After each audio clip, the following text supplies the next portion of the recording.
هل يعلم الشعب العراقي 14,000 موظف وكسر في مجلس النواب؟ ماذا يفعلون هؤلاء؟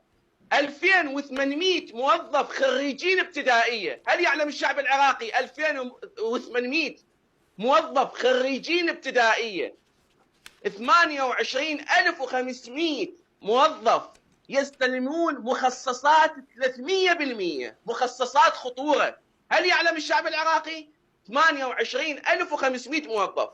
رئيس الجمهورية عجيل الياور لديه لحد الآن 90 سيارة مصفحة، لحد الآن لم يسلمهن للدولة. 90 سيارة، ولحد الآن الفيلق الرئاسي التابع للسيد عجيل الياور أول رئيس الجمهورية يستلم رواتب، ولحد الآن رئيس الجمهورية عجيل الياور أول رئيس جمهورية يستلم 65 مليون دينار عراقي بالشهر الواحد.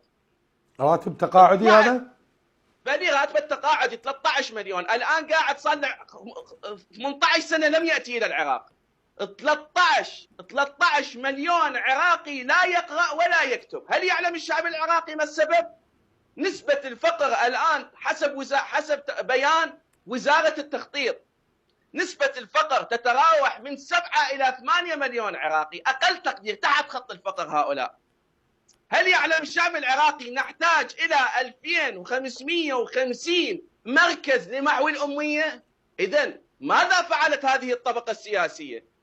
300,000 موظف عندنا فضائيين، ماذا يفعلون هؤلاء؟ فإذن المشكلة ترجع على الطبقة السياسية كما وصفها معتمد المرجعية في إحدى خطاباته.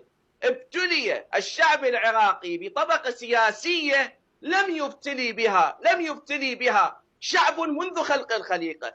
طبقة سياسية دينها الكفر وعقيدتها العهر. طبقة سياسية دينها الكفر وعقيدتها العهر، وتعتاش على الدماء العراقيين. فإذا كفى، ينبغي أن نتكلم الحقيقة، وخير دليل على ذلك ما نشاهده الآن. أستاذ محمد في هل يعلم، بس أعطيك هاي القضية. نعم. الآن عندك عدد حماية رئيس الجمهورية، أول رئيس جمهورية لحد الآن 5656 شخص يحمون رئيس الجمهورية، مخصصاتهم 300%. الذين هم يستلمون مخصصات 28,500، 5656 حماية.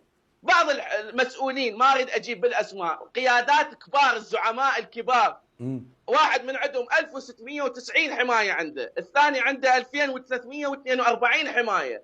هذا يعني ثلاث أرباع الميزانية تذهب إلى الحمايات، تذهب إلى المخصصات 300%. فإذا هذه الطبقة السياسية لم تصارع الشعب العراقي.